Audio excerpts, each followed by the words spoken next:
Stevenson. Today, I've come to explain one of the most crucial engineering design elements in today's modern society and is so often overlooked. Yet, without it, none of what you see around me would be possible. I'm of course talking about steel connections.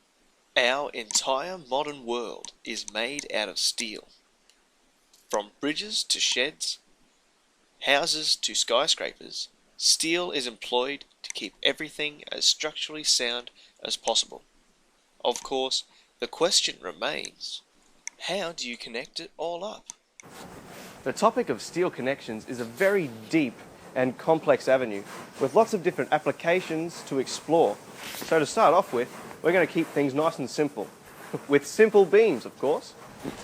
Simple beams, or simply supported beams, are statically determinate objects that are in essence really simple. Simple beams are designed to withstand loads or certain forces, and these forces can be manifested in three different ways. Horizontal forces, vertical forces, and moment rotation.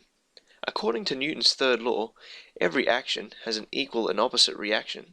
So for a beam to stand any of these forces, they must exhibit a reaction force equally and in the opposite direction to the force applied. For a simply supported beam, they must only have three reaction forces within the whole system. Assuming that beam was made out of metal, we can get into our first set of steel connections, the roller joint. A roller joint is described as a steel ball, barrel, ball bearings, wheels, or just a roller that can move freely in the X direction when a force is applied to it. The roller joint is able to apply an upwards reaction force to keep the beam from being displaced at that point.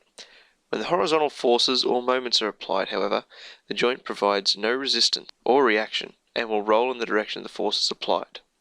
Here's one. This steel beam is acting as a roller joint.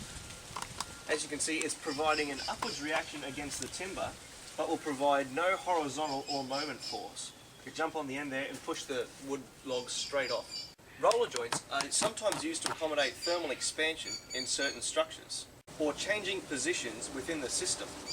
Roller joints are often used in combination with pin joints in simple beams. A pin joint is generally a big rivet or bolt that is used to meld two pieces of metal together, like this one. In this case, the pin joint attaches the beam to the ground. The joint can withstand forces acting both in the vertical and horizontal direction.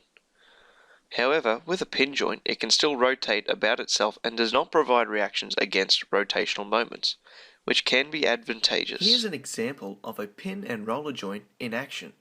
The Humble gangway. The pin joint allows the gangway to move up and down with the tide, while the roller joint down there allows the beam to move with the tide. If both ends were pinned or fixed, there would be a massive crunch up of forces damaging the beam.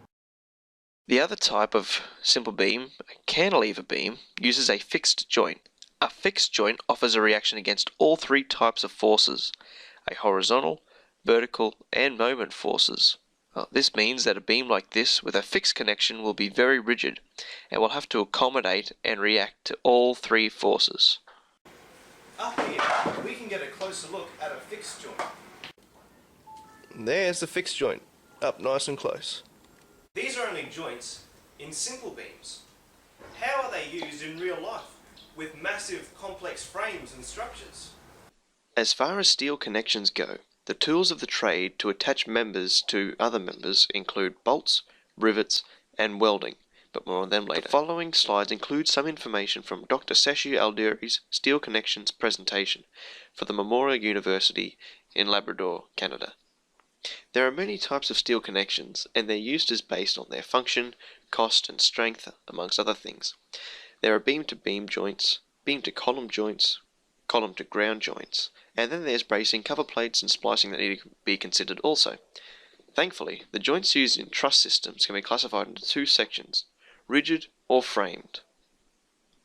Framed connections in trusses are equivalent to pin joints in beams, as they can resist against shear force but not bending moments. Frame joint connects the end of the I-beam to the inside of the column. In this case, bolts and rivets are used to provide the upwards reaction force and keep the joint together. Frame connections are achieved by attaching the web of the beam to the adjacent member. Frame joints can be used to connect columns to beams and are used to transfer a shear force felt in the member down to a support column and into the ground. However, there are also bending moments to consider in a lattice of steel. Frame joints provide no moment reaction, so another connection needs to be used. Bring on the rigid joint. Rigid joints are analogous to the fixed joints in beams, as they can provide three different reaction forces in the X, Y, and rotational direction. Rigid joints usually involve the complete attachment of members, as seen here. In a beam to column joint, the web and flanges are welded and bolted to the column, ensuring that the flanges take the bending moment in the form of tension and compression distribution.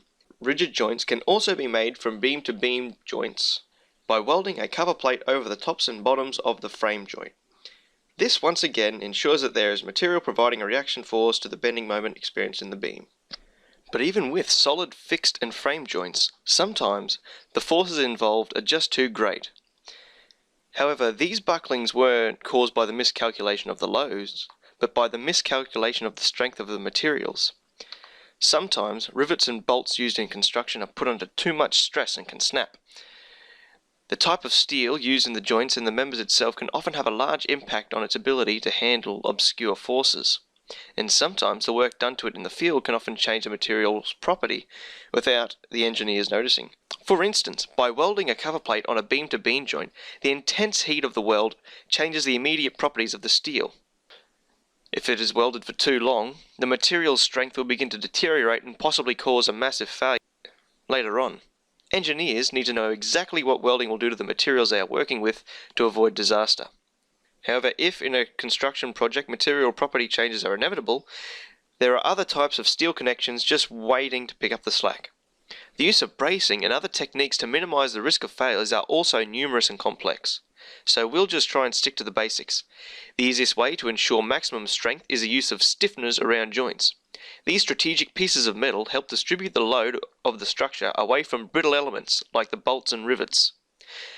Another technique for strengthening is called beam splicing. Which, like splicing ropes, involves the addition of another piece of metal through the middle of a section, adding another element that can distribute the load around. Columns can also be spliced if need be. A highly technical type of bracing is the use of a semi-rigid joint.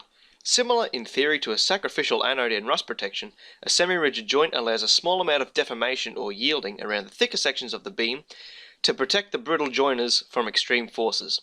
This is a very delicate procedure and a large degree of care needs to be taken when using this type of joint. And that was an introduction into steel connections. As civil engineers, these types of connections are going to become very prevalent in our careers to come.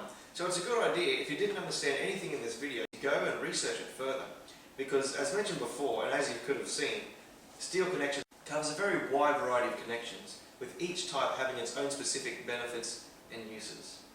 So, thank you very much for watching. I'm Matthew Stevenson.